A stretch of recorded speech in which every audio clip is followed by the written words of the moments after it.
ఈ సభ జరగడానికి ప్రధాన కారణం కథానాయకుడు యానాల మల్లారెడ్డి గారు. ఆ సందర్భాన్ని మన ముందుకు తీసుకొచ్చింది డాక్టర్ దుబ్బ రంజిత్ గారు. ఒక 2 సంవత్సరాల కిందట రంజిత్ మా యూనివర్సిటీలో విద్యార్థి. కేవలం విద్యార్థి మాత్రమే కాదు, విద్యార్థి సంఘ ఉద్యమానికి నాయకుడు. దాదాపు 10-12 సంవత్సరాల నుంచి రంజిత్ నేను చూస్తూ ఉన్నా. చాలా చురుకుగా ఉంటాడు, కార్యక్రమాలు చేస్తూ ఉంటాడు. అంత మాత్రమే కాకుండా చాలా ప్రశ్నలు వేస్తూ ఉంటాడు. రాజకీయ అంశాల మీద, ఆర్థిక అంశాల మీద, సామాజిక అంశాల మీద అనేక సందేహాలు కలిగి ఉంటాడు. ఆ సందేహాలని నివృత్తి చేసుకోవడం కోసం అడుగుతూ ఉంటాడు, ప్రశ్నిస్తూ ఉంటాడు. అట్లా ఒకరోజు మా ఊరిలో మల్లారెడ్డి గారిని తెలంగాణ రైతాంగ సాయుధ పోరాటంలో పాల్గొన్న అమరవీరుడు ఉన్నాడు. ఆయన గురించి చరిత్ర రాయాలనుకుంటున్నాను సార్, ఎట్లా రాస్తే బాగుంటుంది, మీరేమైనా సలహా ఇస్తాడా అని అడిగాడు. అప్పుడు నేను ఆయనకి ఏం చెప్పానంటే, నీకు ఎట్లా తోస్తే అట్లా, నీకెట్లా అర్థమైతే అట్లా ఆ విషయాలన్నిటినీ పేపర్ మీద రాసుకొని రా.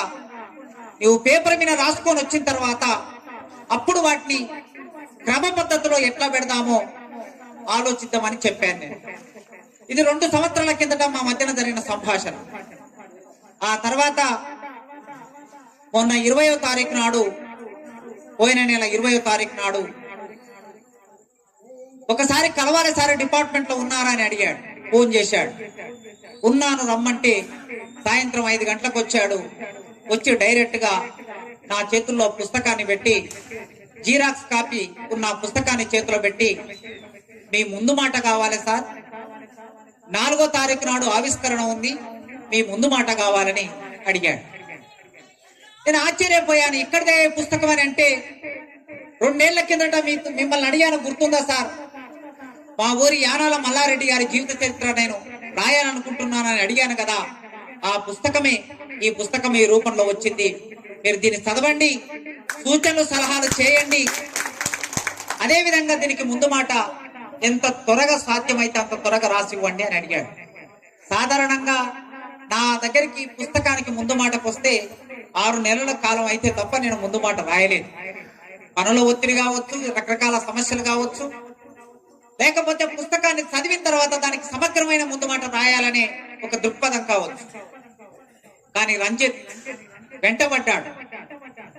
రోజుకి ఒకసారైనా ఫోన్ చేసి, సార్ దగ్గర వస్తుంది, నేను ఊరికి వెళ్ళాలి, అయిపోయిందా ముందు మాట, అయిపోయిందా అని అడిగితే, ఇక ఇట్లా కుదరని చెప్పి ఒక 2 రోజులు ఈ పుస్తకం కోసమే కేటాయించుకొని పుస్తకాన్ని మొత్తం చదివాను. నేను చదవడం మాత్రమే కాదు, ఎక్కడో మీటింగులకు వెళ్లాల్సి వస్తూ ఉంటుంది. మీటింగులకు వెళ్తున్నప్పుడు ఆ జీరాక్స్ కాపీని మొన్న ఎక్కడ గద్వాల అలంపూర్ దగ్గర ఉప్పల్ అనే గ్రామంలో ఒక సభ ఉంటే నా దగ్గర పిహెచ్డి చేసి ఒక 2 స్కాలర్లని సభలో ఎక్కించుకొని, నా కారులో ఎక్కించుకొని ఒక్కొక్కరు 1 గంట సేపు 2 గంటలు ఎవరికి సాధ్యమైతే అట్లా వాళ్ళు చదువుతూ ఉంటే నేను వినటం. నేను మాత్రమే కాదు, నాతో పాటు ఇక్కడ రాజు అని నాకు రెగ్యులర్ గా నా డ్రైవింగ్ చేసే రాజు ఉన్నాడు. మేము ఎక్కడ పోయినా సరే ఒక పుస్తకాన్ని 4 చదువుతాం. అంటే ఒకరు చదువుతూ ఉంటే మిగతా 3 వింటాం. ఏకకాలంలో 4 పాఠకులం అవుతాం. సో అట్లా యానాల మల్లారెడ్డి పుస్తకానికి 4 పాఠకులం మేము. అది కారులో ఒక 4 గంటలు అటు పోయేటప్పుడు, 4 గంటలు ఇటు వచ్చేటప్పుడు, మొత్తం 8 గంటలు చదివి విని తర్వాత మళ్ళీ నేను ఒకసారి ఇంట్లో కూర్చొని మళ్ళీ సావధానంగా పుస్తకాన్ని అంతా చదివిన తర్వాత ముందు మాట రాసిచ్చాను.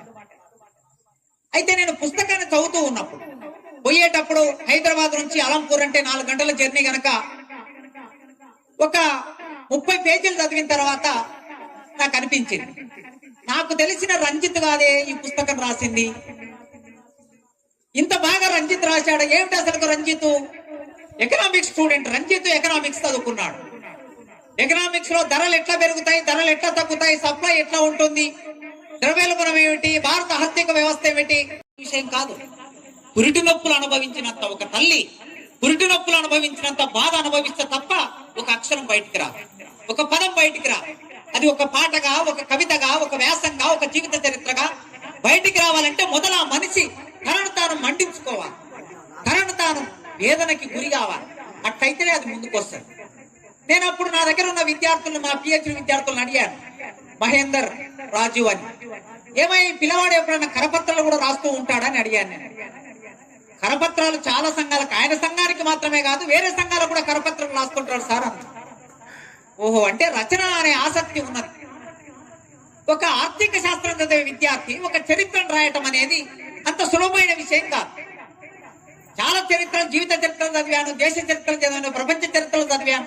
చదివిన తర్వాత ఆయన రచన పద్ధతిలో కూడా ఒక పద్ధతి ప్రకారం రాసుకుంటూ వెళ్ళాడు. ఆ పుస్తకాన్ని మీరందరూ చదువుతారు రేపు, ఇవాళ మీ చేతిలోకి వచ్చింది. ఆ రాసే క్రమంలో ఒక క్రమ పద్ధతిని పాటించాడు. ఎట్లా పడితే అట్లా కాకుండా ఒక అకాడమిక్ స్టైల్ పాటించాడు. ఈ అకాడమిక్ స్టైల్ అనేది ఎట్లా ఉంటుందంటే, మామూలుగా మన విప్లవోద్యమాల్లో సూర్యం సార్ ఉన్నాడు ఇక్కడ, విప్లవోద్యమాల్లో అమరవీరుల జీవిత చరిత్రల పుస్తకాలు వేస్తాం, కానీ ఎక్కడ కూడా బాల్యము, విద్యాభ్యాసము, పెళ్లి ఇట్లాంటి విషయాలు ఉండవు ఆ పుస్తకాలు. ఎందుకుండవంటే ఇవి అంత ప్రధానమైన విషయాలని విప్లవోద్యమం అనుకోదు. ఎవరైనా పుడతారు, ఎవరైనా పెరుగుతారు, ఎవరైనా పెళ్లి చేసుకుంటారు, అది కాదు. ఆ మనిషి ఆచరించిన జీవితం ఏమిటి అని ఒక అవగాహన విప్లవోద్యమం అనుకుంటుంది. అట్లా రాస్తూ ఉంటారు. చారు మజుందార్ జీవిత చరిత్ర అయినా, డివి జీవిత చరిత్ర అయినా, చంద్రపుల్లారెడ్డిది అయినా, ఎవరిదైనా సరే జీవిత చరిత్రలు ఎట్లా మొదలైతే మనం చూస్తే చదివిన వాళ్ళు మీ అందరికి తెలుసు. కానీ నాకెప్పుడు ఒక సందేహం ఉండేది నా మనసులో. చాలా మంది జీవిత చరిత్రలు చదివాను, కొందరివి రాస్తున్న క్రమంలో కూడా నాకుండే సందేహం ఏమిటంటే, మనిషి బాల్యం తెలకుండా, మనిషి విద్యాభ్యాసం తెలకుండా మనిషి ఎదుగుదల అనేది మనకు అర్థం కాదు. అది నాకు ఫస్ట్ నుంచి ఉండే డౌట్. అందుకే నేను ఎప్పుడైనా సరే ఎవరి గురించి అయినా రాయాలంటే మొదలు వాళ్ళ బాల్యం, వాళ్ళ విద్యాభ్యాసం నుంచే మొదలు పెడతాను. మనిషి విప్లవోద్యమంలో ఎంత నాయకుడనే అర్థం కావాలంటే ఆ మనిషి బాల్యంలో ఎట్లా ఉన్నాడో తెలిస్తే ఆ తర్వాత పరిణామం తెలుస్తుంది, ఒక పరిణామ క్రమం తెలుస్తుంది. అట్లా ఒక పరిణామ క్రమం మనకు అర్థం కావడం కోసం ఆయన ఎట్లా మొదలు పెట్టాడు ఈ పుస్తకాన్ని అంటే, ఈ గ్రామ చరిత్ర నుంచి మొదలు పెట్టాడు. 400 సంవత్సరాల కిందికి వెళ్ళాడు.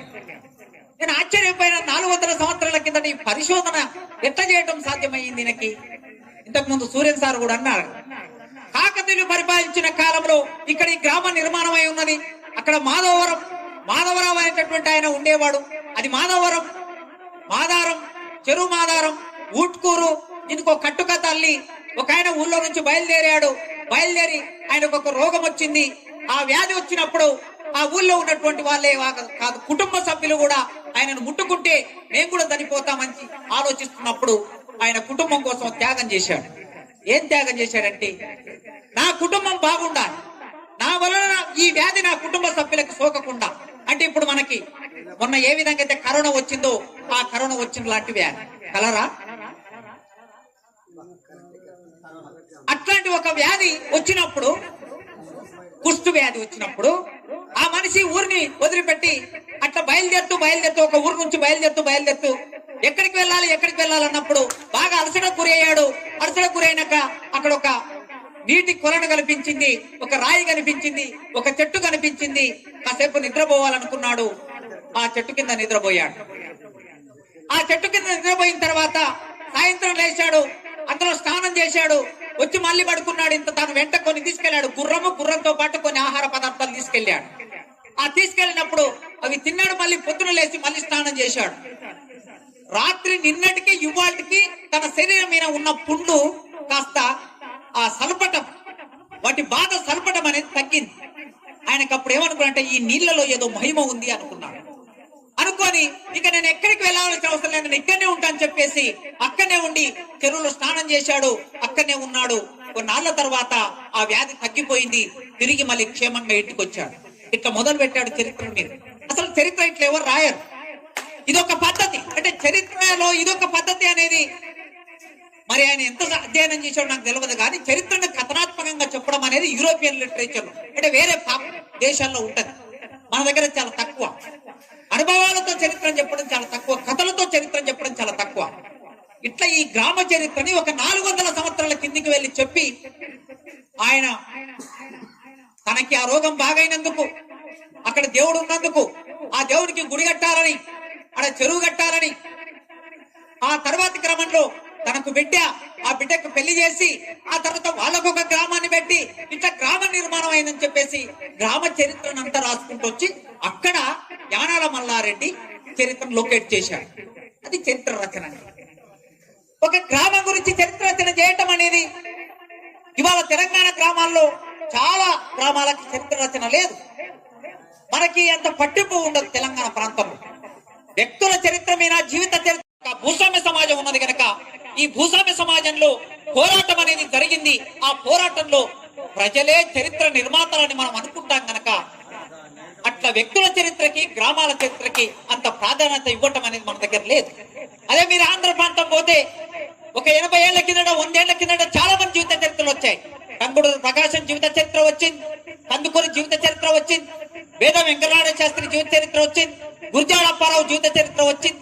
అటు కమ్యూనిస్టు పార్టీలో, ఇటు కమ్యూనిస్టు పార్టీ నాయకులైన ఉచ్చలపల్లి సుందరయ్య ఆ ప్రాంతం నుంచి ఇక్కడికి వచ్చి పోరాటం చేశాడు గనక ఆయన తెలంగాణ పోరాట జీవిత చరిత్ర, పోరాట చరిత్రను రాశాడు.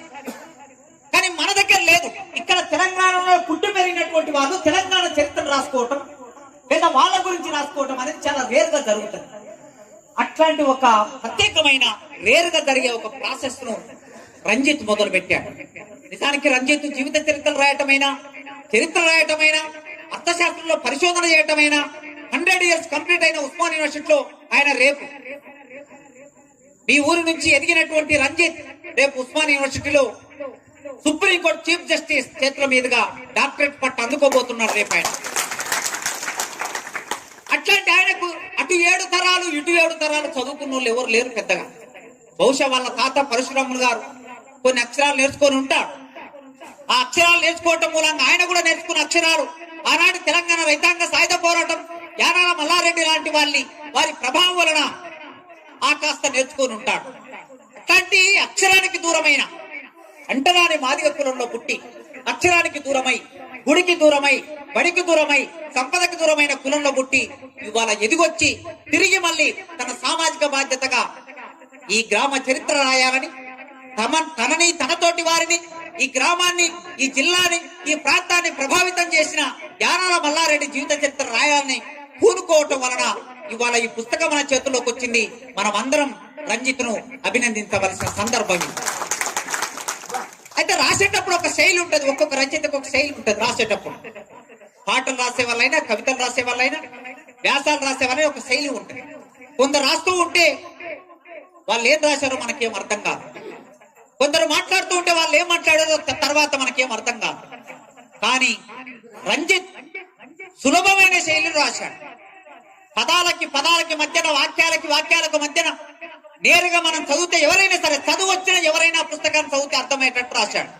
గజిబిజి లేకుండా రాశాడు.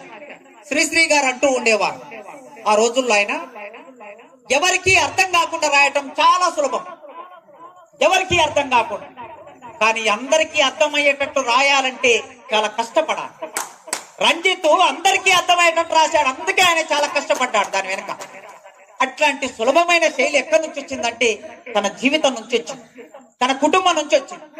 తన అమ్మమ్మ, తన చిన్నమ్మలు, తన తల్లి, తన తాత, ఆ కుటుంబం ఇచ్చిన నేపథ్యం, ఆ పోరాటం ఇచ్చిన నేపథ్యం వలన ఆ సులభమైన శైలి ఆయన కప్పింది. ఆ అబ్బినటువంటి పద్ధతిలో ఈ పుస్తకాన్ని మన ముందుకు తీసుకొచ్చాడు. ఇట్లా మన దగ్గర తీసుకొచ్చిన ఈ పుస్తకం ఒక గ్రామ చరిత్రనే కాదు, ఒక వ్యక్తి చరిత్రనే కాదు, మొత్తం తెలంగాణ రైతాంగ విప్లవోద్యమ పోరాట చరిత్ర. యానాల మల్లారెడ్డి గారు 1925లో పుట్టాడని రికార్డ్స్ ప్రకారమైన రాశాడు. 1925 భారతదేశ చరిత్రలో ఒక అద్భుతం. ఏం అద్భుతం జరిగింది? భారత కమ్యూనిస్టు పార్టీ ఏర్పడింది. ఇంకొక 3 ఏళ్ళు అయితే భారత కమ్యూనిస్టు పార్టీ ఏర్పడి 100 years. అట్లే ఇంకొక 3 ఏళ్ళు అయితే యానాల మల్లారెడ్డి గారు పుట్టి 100 years. శత జయంతి జరుపుకోబోతారు మీరు. ఆయన శత జయంతి ఈ ఊరి పోరాటంగా, ఈ ఊరి పోరాట గాథగా లేదా తెలంగాణ పోరాట గాథగా మీరు 3 సంవత్సరాల తర్వాత ఈ కుటుంబ సహాయాన్ని తీసుకొని ఈ గ్రామంలోనే శత జయంతి కార్యక్రమాన్ని పెట్టండి. కమ్యూనిస్టు పార్టీ పుట్టిన కాలంలో యాదృచ్ఛికంగా ఆయన పుట్టాడు. ఆ కాలం ఒక మనిషి మీద ప్రభావం వేయటం, తన సమకాలీనంలో ఉన్నటువంటి పోరాటాలు, ప్రభావాలు, సాంస్కృతిక నేపథ్యం ఇవన్నీ తీసుకొని ఫాసిజాన్ని ప్రవేశింపజేసి ఈ దేశాన్ని మొత్తం హిందుత్వ దేశంగా మార్చాలని ప్రయత్నం చేస్తున్న ఆర్ఎస్ఎస్ అనే సంస్థ కూడా 1925లో పుట్టింది. కమ్యూనిస్టు పార్టీ, ఆర్ఎస్ఎస్ రెండు పుట్టాయి. ఇక్కడ పుట్టినటువంటి తర్వాత ఆ ఆంధ్ర మహాసభ ఒక పిలిపించింది. ఏం పిలుపంటే, ఇక తెలంగాణ ప్రాంతంలో మనం ఆత్మరక్షణకైనా ఆయుధం పట్టక తప్పదు అని పిలిపించి రావి నారాయణ రెడ్డి. ఆత్మరక్షణకైనా మన దగ్గర ఆయుధాలు లేవు. ఇప్పుడు ఆంధ్ర మహాసభ ఆయుధాలు లేకుండా పోరాటం చేయాలనుకున్నది. కానీ ఆంధ్ర మహాసభ ఈ లైన్ తీసుకున్నప్పుడు అటువైపు నుంచి నైజాం పోలీసులు, గూండాలు, దేశముఖులు, దొరలు వాళ్ళ చేతుల్లో తుపాకులు ఉన్నాయి, ఆయుధాలు ఉన్నాయి గనక మనల్ని కాల్చి చంపుతున్నారు గనక ఇక ఇప్పుడు మనల్ని మనం రక్షించుకోవాలంటే ఆయుధం పట్టక తప్పని పరిస్థితి ఏర్పడ్డదని వాళ్ళు పిలిపించారు. వాళ్ళు పిలిపిస్తే యువకుడుగా ఉన్నటువంటి మల్లారెడ్డి గారు, దేవులపల్లి వెంకటేశ్వరరావు గారు పిలిచి ఇక మనం ఇప్పుడు ఆయుధాలను సమకూర్చుకోవాలి. ఈ ఆయుధాలను సమకూర్చుకోవాలంటే ఎవరికి పడితే వాళ్లకు ఆయుధాలను తీసుకురమ్మని బాధ్యత అప్పచెప్పారు కదా నాయకత్వం. మల్లారెడ్డి గారు నమ్మకస్తుడు గనక మల్లారెడ్డి గారిని పిలిచి ఫలానా చోట ఆయుధాలు ఉన్నాయి, ఆ ఆయుధాలను తీసుకురావాలి, ఫలానా చోట క్యాంప్ ఉన్నది, మిలిటరీ క్యాంప్ నడుస్తున్నది, అక్కడికి తీసుకురావాలని బాధ్యత అప్పచెప్తే మల్లారెడ్డి తన స్నేహితుని ఒక అతను పెట్టుకొని వెళ్ళాడు. ఆయుధాలను తీసుకొని వస్తూ ఉన్నాడు. ఆయుధాలను తీసుకొని వస్తూ ఉంటే ఒక పోలీస్ స్టేషన్ దాటారు. ఆ పోలీస్ స్టేషన్ తప్పించుకొని వచ్చే అవకాశం లేదు, ఎట్లయినా పోలీసులు చూస్తారు. అప్పుడు అనుకున్నాడు, ఒకవేళ పోలీసులు చూస్తే నన్ను పట్టుకుంటే నన్ను చంపినా పర్వాలేదు, కానీ ఈ ఆయుధాలు మాత్రం మిలిటరీ క్యాంపుకు చేరవలసింది. ఆయుధం ఎక్కువనా ప్రాణం ఎక్కువ అనుకున్నప్పుడు ఆయుధమే ఎక్కువ అనుకున్నాడు. ఎందుకు అనుకున్నాడు? ఈ తెలంగాణలో భూస్వాముల దౌర్జన్యాలని, నైజాం ప్రభుత్వ దుర్మార్గాన్ని కూలదోయాలంటే, వేలాది మంది చేతుల్లోకి ఆయుధాలు రావాలంటే ఈ ఆయుధాలు అక్కడికి వెళ్ళవలసిందే. ఆ సందర్భంలో నేను ఒక్కడిని అమరుణ్ణైనా సరే సమస్య లేదనుకున్నాడు. అనుకొని తీసుకొని వస్తూ ఉన్నప్పుడు పోలీస్ స్టేషన్ దాటాలి. అప్పుడు ఏం చేశారంటే, ఆ ఊరిలో ఒక మిత్రుడు కలిస్తే ఆ మిత్రుడి దగ్గరికి వెళ్ళి, మాకు ఒక గడ్డి బండి నిండా గడ్డి కావాలి పశువుల కోసం అని మాట్లాడుకొని ఆ బండిని ఏర్పాటు చేసుకొని వరిగడ్డి బండి నిండా పెడుతూ, ఎవరైతే గడ్డి ఇస్తున్నారో ఆ గడ్డి ఇచ్చేటటువంటి ఆయన అటువైపు ఇంటి వైపు వెళ్ళినప్పుడు మెల్లగా వీళ్ళు తెచ్చుకున్న తుపాకులను తీసి వరిగడ్డి మధ్యలో పెట్టి బండి నిండా గడ్డి నింపేసి తాడుతో కట్టేసి ఇక ప్రయాణం అయ్యారు. పోలీస్ స్టేషన్ ముందు నుంచే బండి వస్తుంది. పోలీస్ స్టేషన్ ముందు నుంచే బండి వచ్చింది, ముందుకు వచ్చింది. పోలీస్ ఆయన వచ్చాడు. ఎక్కడికి వెళ్తున్నారు, ఎవరు మీరంటే, అయ్యా మా ఊరిలో కరువు వచ్చింది, పశువులకు గడ్డి లేదు, ఈ పక్క ఊరు నుంచి ఈ గడ్డిని కొడుక్కొని పోతున్నామని చెప్పి అక్కడ నుంచి తప్పించుకొని వచ్చారు. ఆయుధాలని క్యాంపుకు చేర్చారు. ఇంత చాకచక్యంగా ఎత్తుగడ. ఒకరోజు ఇలా వెళ్తూ ఉన్నప్పుడు ఒక ఇంట్లో రజాకారు గుండాలు అందరు పోలీసులు వచ్చి ఒక ఇంట్లో ఉన్నారు. ఆ ఇంట్లో నుంచి వాళ్ళని బయటికి రప్పించాలి, ఒక్కని కూడా వదిలిపెట్టకూడదు, అందరిని చంపేయాలి. మల్లారెడ్డి యుద్ధ తంత్రం ఎట్లా ఉంటుందంటే, అందరిని చంపాలి, శత్రువులు కదా ఎవడు మిగులొద్దు. మరి ఎవడు మిగులొద్దంటే ఎట్లా? అందరూ ఒకేసారి ఇంటి మీద దాడి చేయలేము, ఎందుకంటే అంత ఆయుధ సామాగ్రి లేదు మన దగ్గర. అట్లా దాడి చేస్తే ఒకవేళ మన వైపు నుంచి కూడా నష్టం జరగవచ్చు, మనం కూడా ఎవరైనా చనిపోవచ్చు.